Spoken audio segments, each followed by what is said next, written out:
অবৈধ অনুপ্রবেশ ঘিরে সীমান্তে উত্তেজনা, 3 দিন পর পঞ্চগড় থেকে 10 জনকে ফেরত। এবার নওগাঁ শূন্য রেখায় 25 জন। সম্পর্ক পুনরুদ্ধারে পুশিন চেষ্টা বন্ধের আহ্বান ঢাকার।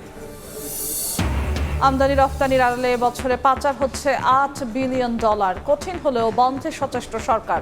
সংসদে প্রশ্নোত্তরে বাণিজ্যমন্ত্রী, বিগত সরকারের ভুল নীতিতে বাণিজ্য ঘাটতি। হামে আরও 8 শিশুর মৃত্যু, অ্যান্টিবডি তৈরি হতে লাগতে পারে 20 জুন। নোটিশের জবাব পাওয়ার পরই 8 দিনের বিষয়ে সিদ্ধান্ত। জনস্বার্থে কঠোর হতে পিছপা হবে না সরকার। এসএসসি পরীক্ষার ফল ঘোষণা 20 জুলাই। কারিকুলামে বিভিন্ন শ্রেণীতে যুক্ত হচ্ছে ক্রীড়া, সংস্কৃতি সহ নতুন 4 বিষয়। জুলাই থেকে স্কুল ড্রেস, ব্যাগ, জুতা বিতরণ শুরু।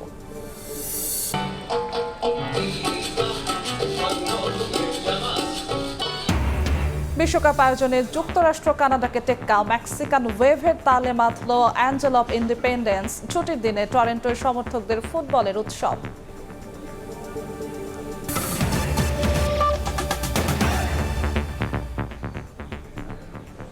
সময় সংবাদের সঙ্গে আছি আমি জিন্নাতারা যশোয়া। একের পর এক পুশিন চেষ্টা ঘিরে বিভিন্ন সীমান্তে তৈরি হয়েছে উত্তেজনা। জোর করে ঠেলে পাঠানোর চেষ্টা ব্যর্থ হওয়ায় 3 দিন পর পঞ্চগড় সীমান্তের শূন্যরেখা থেকে নারী, শিশুসহ 10 জনকে ফেরত নিয়েছে বিএসএফ। নওগাঁ সীমান্ত দিয়ে 3 ঘন্টা ধরে দফায় দফায় 25 জনকে পুশিনের চেষ্টা হলেও রুখে দিয়েছে বিজিবি ও গ্রামবাসী। তাদের শূন্যরেখায় রাখা হয়েছে। লালমনিরহাট সীমান্ত দিয়ে 50 থেকে 60 জনকে পুশিনের চেষ্টাও ব্যর্থ করে দিয়েছে বিজিবি। পশ্চিমবঙ্গে বিজেপি সরকার ক্ষমতায় আসার পর থেকে বাংলাদেশে পুশিন বা জোর করে মানুষ ঢুকিয়ে দেওয়ার চেষ্টা করছে বিএসএফ। চলতি মাসেই ঠাকুরগাঁও, লালমনিরহাট, মেহেরপুর, চাঁপাইনবাবগঞ্জ, নওগাঁ, পঞ্চগড় সহ সীমান্তের বিভিন্ন পয়েন্ট দিয়ে অন্তত 20টি পুশিনের চেষ্টা করেছে ভারতীয় সীমান্তরক্ষী বাহিনী। বেশ কিছু জায়গায় নারী, শিশুদের সীমান্তের শূন্য রেখায় অসহায় অবস্থায় ফেলে রাখে বিএসএফ। এর মধ্যে পঞ্চগড়ের বড়বাড়ি প্রধানপাড়া সীমান্ত দিয়ে পুশিনে ব্যর্থ হয়ে খোলা আকাশের নিচে 10 জনকে বসিয়ে রাখা হয়। 3 দিন পর রোববার রাতে তাদেরকে ফেরত নিয়েছে বিএসএফ। স্থানীয়রা জানান, রাতের আধারে আলো নিভিয়ে ওই 10 জনকে সরিয়ে নেওয়া হয়। কালকে হঠাৎ করেই তাদের দীর্ঘ সময় লাইট বন্ধ থাকে। বন্ধ থাকার পরে এক সময় তারা গেটের ভিতরে তাদেরকে নিয়ে যায়। সকালবেলা দেখি এখানে নাই। এখন পরিস্থিতি ভালো আছে, ইন্ডিয়ান বিএসএফও এখন নাই, উত্তেজনা নেই। রাতে 2:40-এর দিকে ওরা ওই প্রথমে বর্ডার সিকিউরিটি লাইট অফ করে দিয়ে পরে ওদেরকে নিয়ে চলে গেছে। আমাদেরকে জানিয়েছে, আমরা সতর্ক ছিলাম যাতে নিয়ে যাওয়ার কথা বললে আবার অন্য কিছু না করে। রোববার রাত 10টা থেকে 3 ঘন্টা ধরে অন্তত 10 বার 25 জনকে নওগাঁর নিতপুর সীমান্ত দিয়ে জোর করে ঠেলে পাঠানোর চেষ্টা করে বিএসএফ। তবে তা রুখে দেয় বিজিবি ও গ্রামবাসী। বর্তমানে পুনর্ভবা নদীর শূন্যরেখায় অবস্থান করছেন তারা। ইন্ডিয়ার লোকজনকে রেখে দিয়েছে শূন্য রেখায়। ওনারা বাংলাদেশে ঢোকার জন্য খুব আপ্রাণ চেষ্টা করছে। বিএসএফ আসছিল এই গাছের এখানে। ওরা লিয়ানে প্রায় 20 থেকে 25 জন ইন্ডিয়ান নাগরিক এনে তারা পুশিনের চেষ্টা করেছিল। আমরা গ্রামবাসী, বিজিবি মিলে আমরা প্রতিরোধ করেছি। বাংলাদেশ বিজেপি জানার পরে এবং এলাকাবাসী সবাই মিলে একসাথে প্রতিরোধ করে তারা পুশিন করতে ব্যর্থ হয়েছে। অবৈধ প্রবেশ ঠেকাতে দিনাজপুরের হিলি সীমান্তেও জোরদার করা হয়েছে টহল। 2 দিন আগে হিলির ঘাসুরিয়া সীমান্ত দিয়ে 5 জনকে পুশিনের চেষ্টা করলে রুখে দেন বিজিবি সদস্য ও গ্রামবাসী। লালমনিরহাট সীমান্ত দিয়ে বারবার পুশিনের চেষ্টা করে যাচ্ছে বিএসএফ। রোববার রাতেও 50 থেকে 60 জনকে ঠেলে পাঠানোর চেষ্টা ব্যর্থ করে দেয় বিজিবি। খাদিজা স্বপ্না, সময় সংবাদ। পুশিনের নামে সীমান্তে চলছে মানবাধিকার লঙ্ঘন। আইনের তোয়াক্কা করছে না বিএসএফ, বলছেন বিশ্লেষকরা। আর পররাষ্ট্র প্রতিমন্ত্রীর সাফ কথা, কোনোভাবেই বরদাস্ত করা হবে না পুশিন। সম্পর্ক পুনরুদ্ধারে ভারতকে ব্যবস্থা নেওয়ার আহ্বান জানান শামা ওবায়েদ।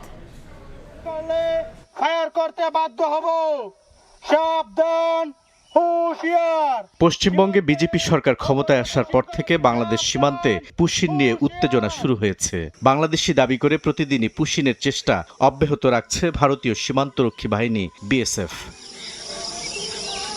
এ অবস্থায় নয়াদিল্লিতে অনুষ্ঠিত হচ্ছে বিজিবি বিএসএফ বৈঠক, যেখানে আলোচনায় অগ্রাধিকার পেতে পারে পুশিন ইস্যু।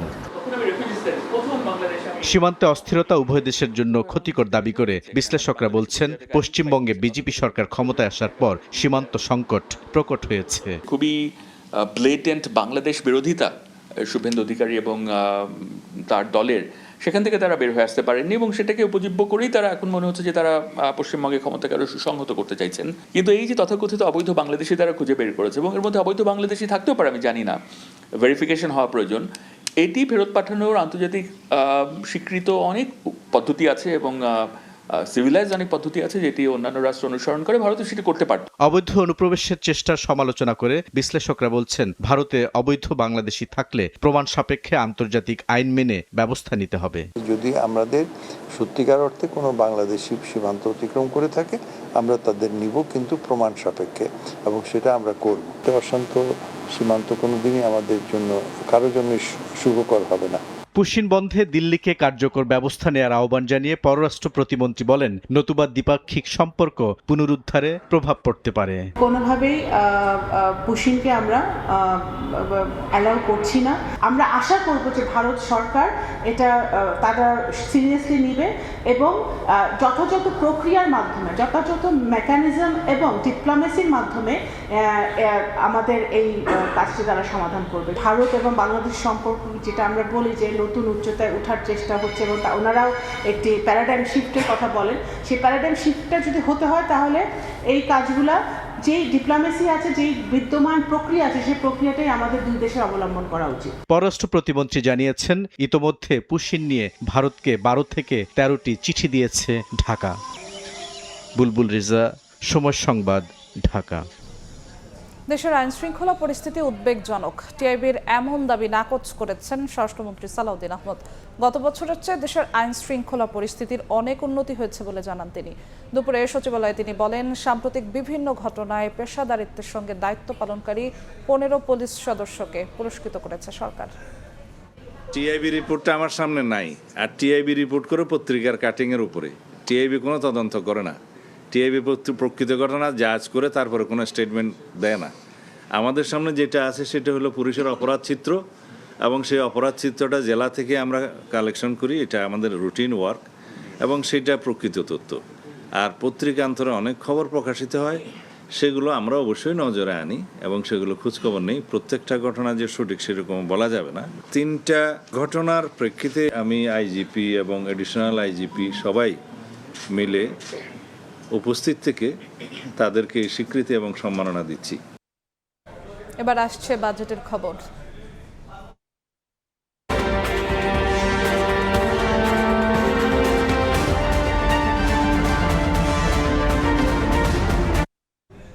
আসছে বাজেটে বার্ষিক উন্নয়ন কর্মসূচি এডিপিতে মোট বরাদ্দ দেওয়া হয়েছে 3,08,924 কোটি টাকা, যা গেল অর্থ বছরের সংশোধিত এডিপির তুলনায় প্রায় 1 লাখ কোটি টাকা বেশি।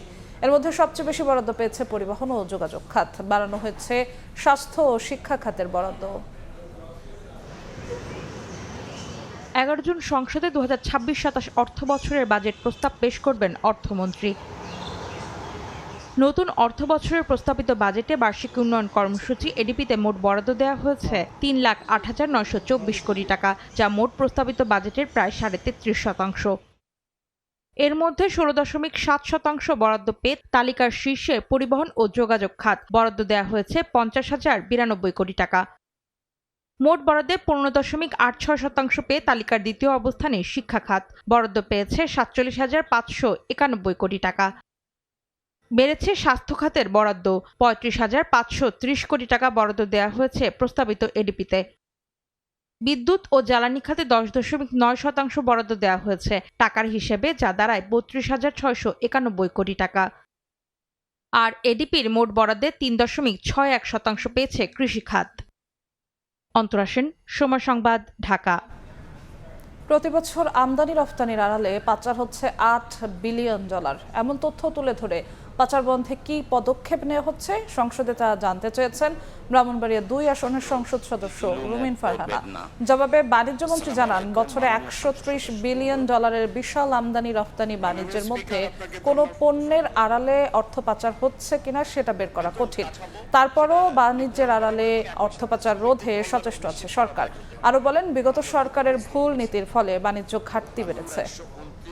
রোকিয়া বেগম মহিলা আসন 45 নোটিশ নম্বরে, কিন্তু আমরা বিভিন্ন নিউজে প্রশ্ন রাখতে চাই যে এই ব্রিজ নির্মাণ করে আছে আসলে কি আমাদের বাংলাদেশের যে এখানে মহাদেবপুরে যে জায়গা অ্যাকোয়ার করা হয়েছে স্পিকার আমার মাননীয় মন্ত্রীর কাছে আমার প্রশ্ন, আমদানি এবং রপ্তানির আড়ালে প্রতি বছর $8 বিলিয়ন মতন টাকা বিদেশে পাচার হয়ে যাচ্ছে। মাননীয় মন্ত্রীকে আমাদের বলবেন এই ধরনের পাচার বন্ধ করবার ক্ষেত্রে বাণিজ্য মন্ত্রণালয়ের কিছু করবার আছে কিনা? প্রায় 130 বিলিয়নের আমদানি রপ্তানির অর্থনীতি এই দেশটি। এটির মধ্যে পিন পয়েন্ট করে বলা যে ঠিক অমুক প্রোডাক্টের মধ্যে অর্থ পাচার হচ্ছে, এটা বেশ জটিল একটা বিষয়। যদি আমাদের নজরে এরকম কোনো বিষয় আসে, আমি হাউসকে আশ্বস্ত করতে চাই যথাযথ ব্যবস্থা আমরা নিব। নারায়ণগঞ্জের রূপগঞ্জে নির্মাণাধীন গন্ধরপুর শোধনাগার থেকে প্রথম ধাপে 50 কোটি লিটার পানি রাজধানীতে সরবরাহ করা হবে। দ্বিতীয় ধাপের কাজ সম্পন্ন হলে যুক্ত হবে আরও 50 কোটি লিটার। সকালে প্রকল্প এলাকা পরিদর্শন শেষে তথ্য জানান স্থানীয় সরকার মন্ত্রী মির্জা ফখরুল ইসলাম আলমগীর। জানান প্রায় 10,000 কোটি টাকা ব্যয়ের এই প্রকল্পের 97% কাজ সম্পন্ন হয়েছে। ক্রমবর্ধমান পানির চাহিদা পূরণে এ প্রকল্প গুরুত্বপূর্ণ ভূমিকা রাখবে বলেও জানান স্থানীয় সরকার মন্ত্রী। রাজধানীর ভূগর্ভস্থ পানির স্তর নিচে নেমে যাওয়ায় বিকল্প ও টেকসই উৎস নিশ্চিতে মেঘনার পানি শোধনের এই উদ্যোগ হাতে নেওয়া হয়েছে। আগামী বছরের মধ্যে পূর্ণাঙ্গ কার্যক্রম চালুর আশা মন্ত্রীর। পানি ঢাকা শহরের জন্য নিতাম, এটাতে গ্রাউন্ড লেয়ারটা বহু নিচে নেমে যাচ্ছিল, প্রায় 1000 মিটার নেমে যাচ্ছিল। একটা ভয়াবহ একটা পরিস্থিতির সৃষ্টি হতে যাচ্ছে। সেটাকে মোকাবেলা করার জন্য মেঘনা থেকে পানি নিয়ে এসে পানিকে ট্রিটমেন্ট করে ঢাকা মহানগরীর নাগরিকদের পানি সরবরাহ করার ওয়াসা এই প্রজেক্ট গ্রহণ করেছে। সময় সংবাদে আরও থাকছে। দ্রুতগতির বাস নিয়ন্ত্রণ হারিয়ে খাদে, ব্রাহ্মণবাড়িয়ায় নিহত 4, আহত 10। কক্সবাজারে 2 বাসের সংঘর্ষে প্রাণ গেল শিশুর, আহত 9 যাত্রী হাসপাতালে।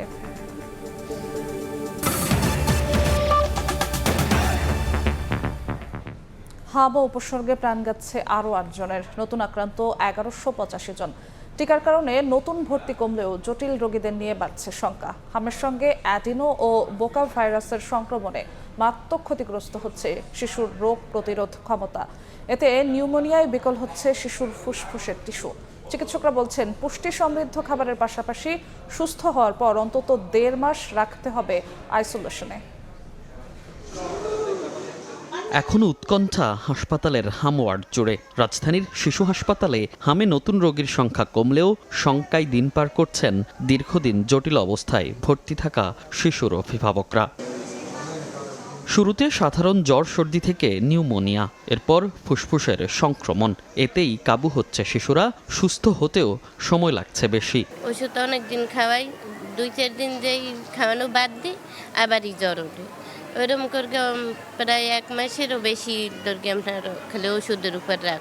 ঈদের পরের দিন ওর হঠাৎ করে জ্বর আসে, জ্বর আসার 2 দিন পরে ওর হাম হয়, হাম হওয়ার পরে কাশ, তারপর ওর বিভিন্ন ধরনের রিয়াকশন দেখা যায়। প্রথমে মানে এই যে ঠান্ডা ব্যথা করতো, ফুলে যেত, তারপরে জ্বর আসতো, জ্বর আসার পরে নাকে রক্ত দিত।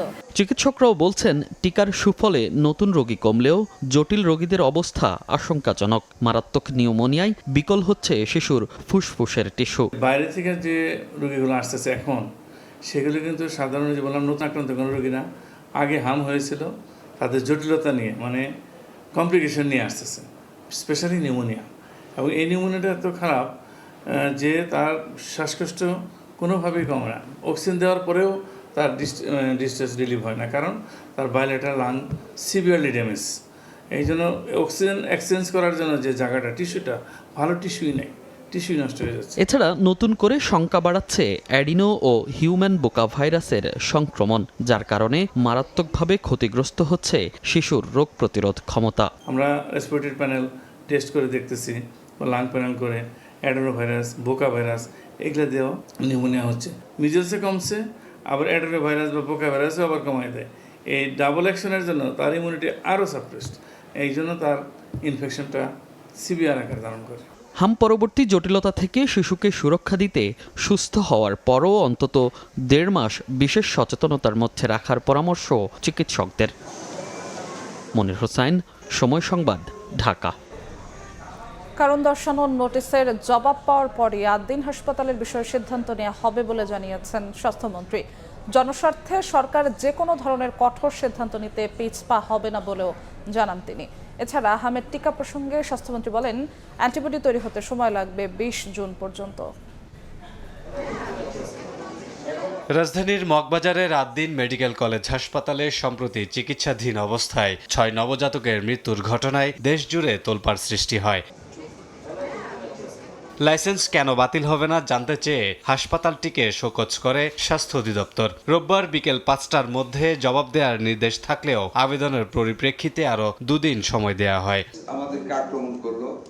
সোমবার সচিবালয়ে সাংবাদিকদের প্রশ্নের জবাবে স্বাস্থ্যমন্ত্রী জানান, মঙ্গলবার জবাব পাওয়ার পরই হাসপাতালটির বিরুদ্ধে প্রয়োজনীয় ব্যবস্থা নেওয়া হবে। চিকিৎসার ক্ষেত্রে কী ধরনের ব্যত্যয় ঘটেছে এবং অপরাধ বিবেচনা করেই ব্যবস্থা নেওয়া হবে। হাম প্রসঙ্গে স্বাস্থ্যমন্ত্রী বলেন, অ্যান্টিবডি তৈরি হতে 20 জুন পর্যন্ত সময় লাগবে। It is the matter in between the deceased and the hospital, nothing with the ministry.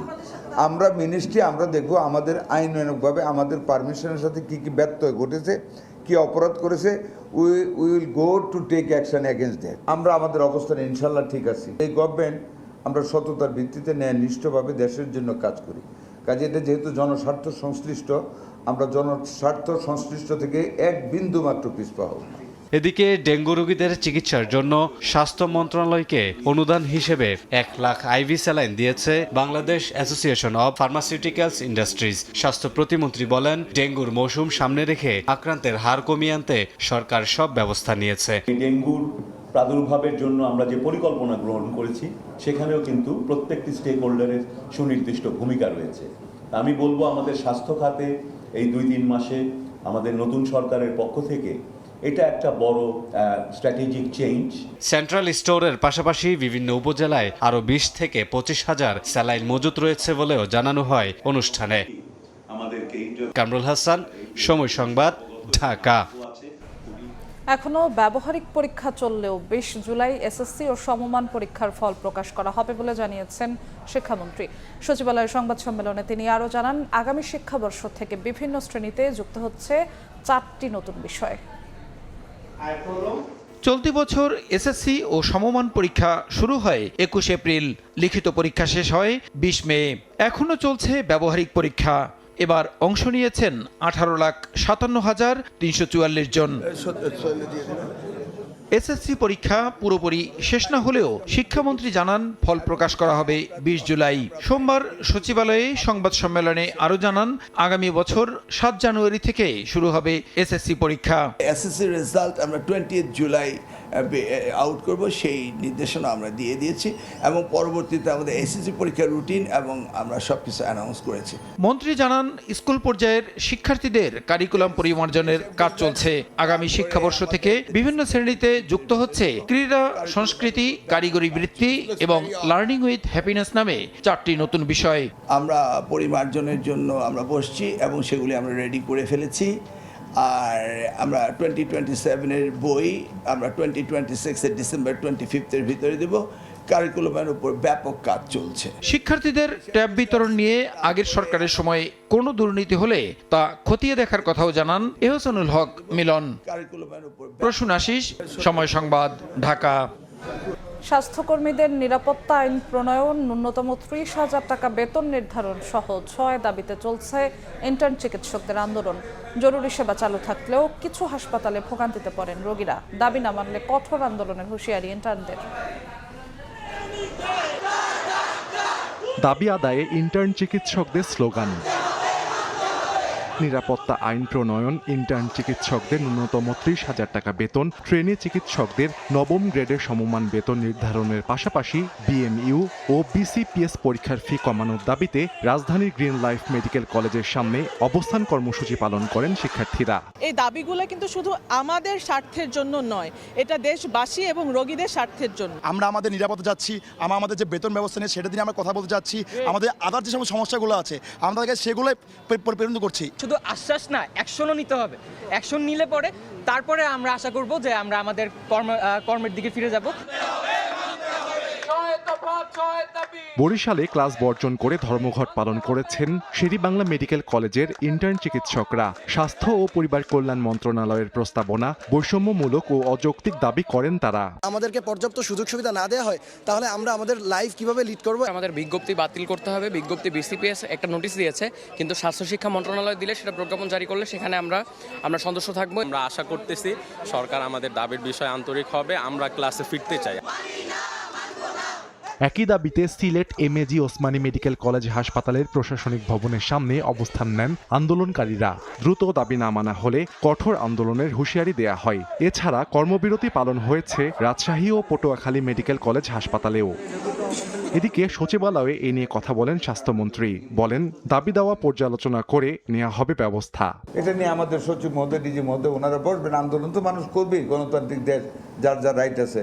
আমরা দেখবো তাদের মধ্যে গ্রহণযোগ্য কথাবার্তা কতটুকু আছে। Will accept that. Sahal Abdullah Alvi, Somoy Sangbad. সময় সংবাদে আরো থাকছে। 7.8 মাত্রার ভূমিকম্পে কাঁপল ফিলিপিন্স। অন্তত 15 জনের মৃত্যু, আহত 129। বিভিন্ন স্থানে ব্যাপক ক্ষয়ক্ষতি। উপকূলে সুনামি সতর্কতা জারির পর প্রত্যাহার। ব্রাহ্মণবাড়িয়ার সরাইলে যাত্রীবাহী বাস খাদে পড়ে 4 জন নিহত হয়েছেন, আহত হয়েছেন অন্তত 10 জন। এদিকে কক্সবাজারে 2 বাসের মুখোমুখি সংঘর্ষে এক শিশু নিহত হয়েছে, আহত 9 যাত্রী বিভিন্ন হাসপাতালে ভর্তি। নিয়ন্ত্রণ হারিয়ে খাদে পড়ল যাত্রীবাহী বাস। ঘটনাস্থলেই প্রাণ গেল নারী, শিশুসহ 4 জনের। সোমবার হবিগঞ্জের মাধবপুর থেকে যাত্রী নিয়ে ব্রাহ্মণবাড়িয়া যাচ্ছিল দিগন্ত পরিবহনের বাস। ঢাকা সিলেট মহাসড়কের সরাইলের বৈষম্যরা এলাকায় একটি ট্রাক ওভারটেক করতে গেলে নিয়ন্ত্রণ হারিয়ে খাদে পড়ে যায় বাসটি।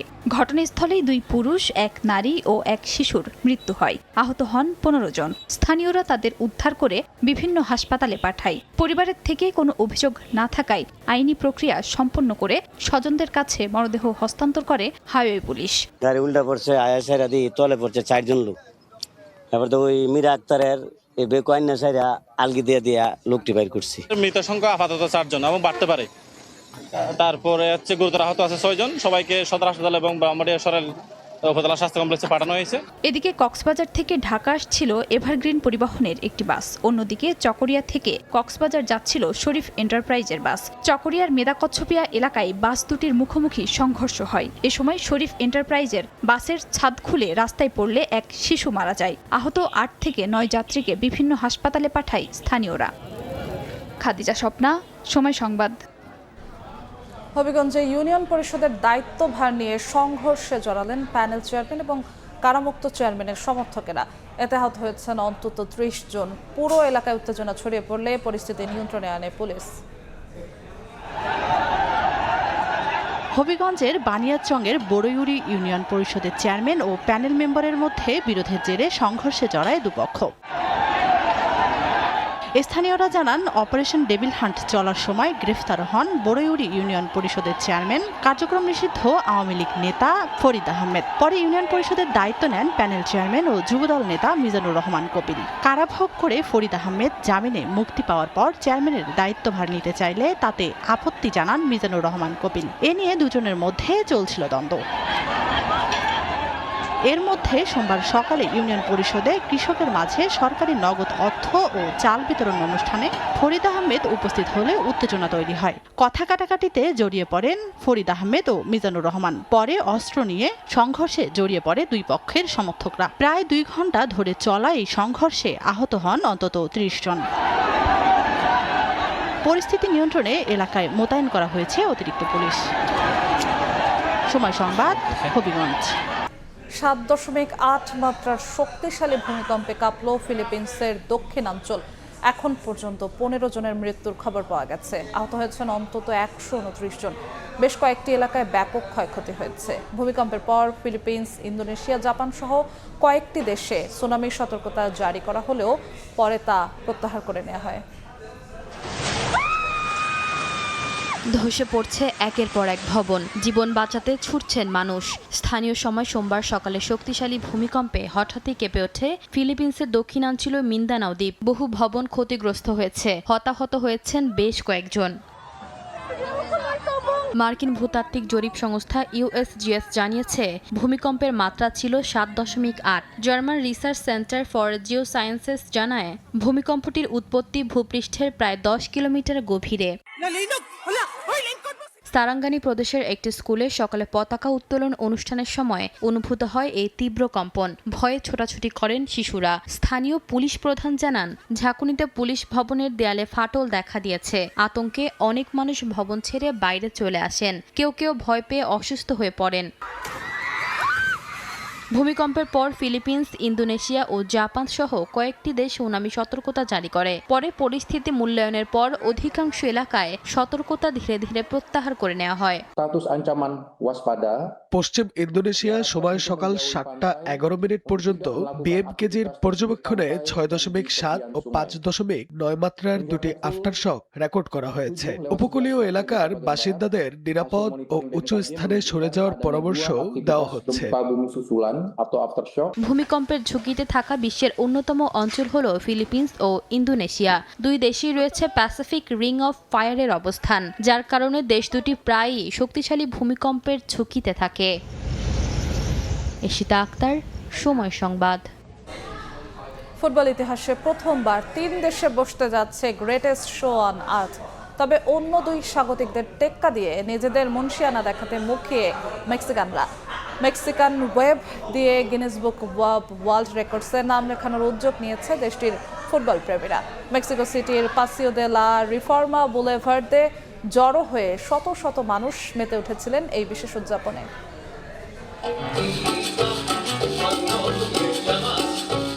বিশ্বকাপের 3 স্বাগতিকের মধ্যে চলছে এক অলিখিত লড়াই। কে কাকে টেক্কা দিয়ে আয়োজনে মাত দেবেন সেই চেষ্টা দেশগুলোর সমর্থকদের মাঝে। তবে সবাইকে বাজিমাত করে অনেকটাই এগিয়ে গেল মেক্সিকো। স্টেডিয়ামের গ্যালারিতে ঢেউয়ের মতো আছড়ে পড়া যে উদযাপন বিশ্বজুড়ে মেক্সিকান ওয়েভ নামে পরিচিত, তার উৎসভূমি এই মেক্সিকো। সেই চিরচেনা ঐতিহাসিক উদযাপনকে এবার গিনেস বুকে তুলে আনতে মেক্সিকো সিটির রাজপথে নেমে এসেছিলেন হাজারো মানুষ। অ্যাঞ্জেল অফ ইন্ডিপেন্ডেন্স মনুমেন্ট থেকে শুরু করে গ্লোরিয়াটা দেল কারবাইতো পর্যন্ত ছিল শুধু মানুষ আর মানুষ। সবাই হাত উঁচিয়ে ঢেউয়ের মতো করে বসে দাঁড়িয়ে তৈরি করেছেন নিখুঁত এক মেক্সিকান ওয়েভ। মুখে ছিল মেক্সিকো মেক্সিকো স্লোগান। মূলত 1986 সালের মেক্সিকো বিশ্বকাপে যে উন্মাদনা প্রথমবার বিশ্ববাসীর নজর কেড়েছিল, তার ঠিক 40 বছর পূর্তিতে আয়োজন করা হয় এই উৎসবের। 11 জুন শুরু হতে যাওয়া গ্রেটেস্ট শো অন আর্থকে বরণ করে নিতে এর চেয়ে দারুণ উৎসব আর কি বা হতে পারত। এই ঐতিহাসিক ক্ষণের অংশ হতে পেরে উচ্ছ্বসিত স্থানীয় বাসিন্দারা। আমি এখানে এসেছি বিশ্বের সবচেয়ে বড় মেক্সিকান ওয়েভ এর অংশ হতে। আমরা আমাদের জাতীয় দলকে ভীষণ ভালোবাসি এবং তাদের সমর্থন জোগাতে এখানে আসা। মেক্সিকান হিসেবে আমরা আমাদের দেশে নিয়ে গর্বিত। ফুটবল ইতিহাসের প্রথম দেশ হিসেবে 3টি পুরুষ বিশ্বকাপ একক বা যৌথভাবে আয়োজন করার অনন্য কীর্তি গড়তে যাচ্ছে মেক্সিকো। এর আগে 1970 এবং 1986 সালের পর এবার 2026 বিশ্ব রেকর্ডের আনুষ্ঠানিক স্বীকৃতি গিনেস কর্তৃপক্ষের কাছ থেকে এখনো না এলেও মেক্সিকোর ফুটবল প্রেমীরা যে ইতিমধ্যেই বিশ্বকাপের আমেজ গায়ে মেখেছেন, তাই উৎসবমুখর রাজপথ দেখলেই বোঝা যায়। নিয়ন মোহাইমেন, সময় সংবাদ। এ পর্যায়ে শীর্ষ সংবাদগুলো জানিয়ে দিচ্ছি আরেকবার। অবৈধ অনুপ্রবেশ ঘিরে সীমান্তে উত্তেজনা। 3 দিন পর পঞ্চগড় থেকে 10 জনকে ফেরত। এবার নওগাঁর শূন্য রেখায় 25 জন। সম্পর্ক পুনরুদ্ধারে পশ্চিম চেষ্টা বন্ধের আহ্বান ঢাকার। আমদানি রপ্তানির আড়ালে বছরে পাচার হচ্ছে $8 বিলিয়ন। কঠিন হলেও বন্ধে সচেষ্ট সরকার। সংসদে প্রশ্নোত্তরে বাণিজ্য মন্ত্রী। বিগত সরকারের ভুল নীতিতে বাণিজ্য ঘাটতি। এবং হামে আরও 8 শিশুর মৃত্যু। অ্যান্টিবডি তৈরি হতে লাগতে পারে 20 জুন। নোটিশের জবাব পাওয়ার পরই 8 দিনের বিষয়ে সিদ্ধান্ত। জনস্বার্থে কঠোর হতে পিছপা হবে না সরকার।